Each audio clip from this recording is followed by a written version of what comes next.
Hi, everyone. So, to start out, just make sure you know I can't play many instruments, never learned to read music well.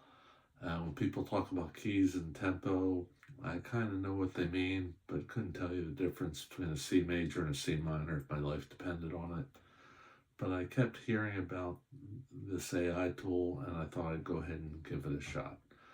So, bottom line, first impression, when I first opened Lyria Real Time, I was relieved. Didn't look like complicated music production software with 1,000 buttons and sliders. Main screen has a few simple elements. There's a text box at top. This is where you describe what kind of music you want. I started simple, just typed relaxing piano music. That's it. No fancy terminology, just plain English describing what I wanted to hear. There are some sliders and controls on the screen. First, I ignored most of these because I didn't know what they did, but I noticed a few things that made sense immediately. The tempo slider that said BPM, beats per minute, basically how fast or slow the music is. Something called density, which I guess meant how many notes we're playing. An option to turn drums, bass, or other instruments up or down. And there's a big play button, obviously. Here's what happened when I clicked play. Music started immediately, not after loading or processing, just straight away. And it actually sounded like relaxing piano music. Not perfect, not like a professional recording, but absolutely recognizable as what I asked for. First thing that surprised me, music kept going. It didn't play for 30 seconds and stop. It was continuous, like a radio station that only plays what I requested. This is apparently what real time means. It's not generating a fixed song, it's creating a never ending stream of music. So you start experimenting, that's where it gets interesting. So I had relaxing piano music playing, now what? This is where I started to understand why people get a little excited about using these tools.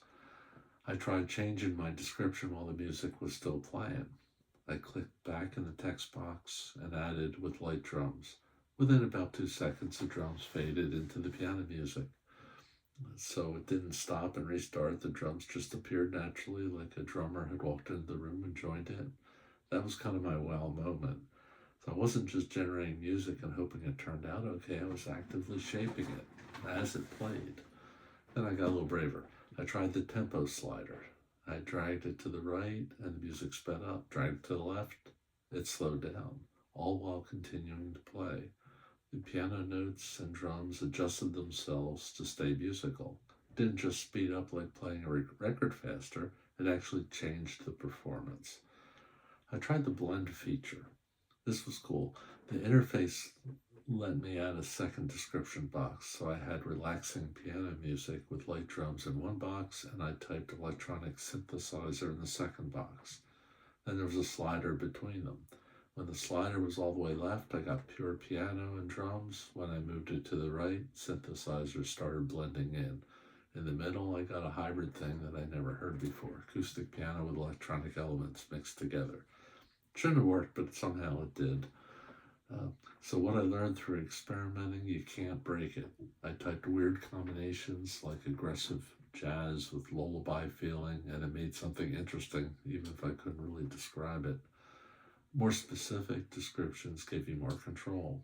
Piano is fine, but upbeat piano with a funky rhythm gets you closer to something particular. The controls labeled with music terms like key, I mostly left alone. I didn't need them to make the music I enjoyed. You can save sections you like by recording your session, so that's helpful. So, what could I actually use this thing for? After playing with it for about 30 minutes, I started thinking about practical applications. Even as someone who's never made music before, background music for projects was the first thing that sprung to mind. I work on video content sometimes, and finding the right background music's always a pain. You're searching through stock music libraries, hoping something fits the mood. With Lyra, I could describe exactly what I need. General background music that doesn't distract, slowly melancholy, no drums. And then it adjusts until it fits, I adjust it until it fits perfectly with my video. So I guess I could say I start understanding the music better. This sounds weird, but playing with controls helped me understand what musicians actually do. When I adjusted the density slider, I could hear how more notes create energy and fewer notes create space. When I blended types of music, I started recognizing what makes something sound like jazz versus sound like electronic music. So you're just exploring creativity without pressure. Here's the thing no one tells you about creative tools. They're fun even if you're not trying to make something professional. I spent 10 minutes making the weirdest combination I could think of: aggressive metal guitar mixed with smooth jazz saxophone and meditation bowls. It was hilarious and kind of fascinating. No judgment, no mistakes, just exploration. So in some sense, it could help you communicate with musicians. If you work with creative professionals but don't speak their language, this tool could help bridge that gap. Instead of struggling to describe what you want, you can experiment with Lyra and then say something like this to a real musician. So I haven't done this with a real musician, but I could see how it would work. So anyway, should you try it? So here's my honest take. After using the Lyria Real Time with zero music background, um, what is really good, you generally don't need music knowledge. If you can describe what you want in normal words, you can use this. The real-time aspect makes it feel creative and interactive, not like you're just ordering from a menu. It's hard to make something that sounds truly bad. Even my weird experiments sounded intentional. There's no wrong way to use it. Explore, experiment, break things. So what you should know going into it, it's not going to replace music created by professionals. That's not the point. You'll get better results the more you use it and understand what descriptions work well when you start it up.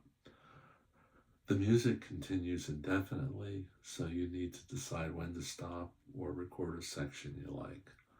Um, some controls are labeled with music terms. You can just ignore them when you're starting out. If you ever wanted to make music and felt like you needed years of training, this is worth trying. It removes the technical barriers and lets you focus on the creative part, describing what you want to hear and shaping it until it feels right. I think all AI tools seem to be heading in this direction, not just automation, but collaboration. You stay in control, you make the creative decisions, the AI handles the technical execution. That is pretty powerful, even for complete beginners. Give it a try.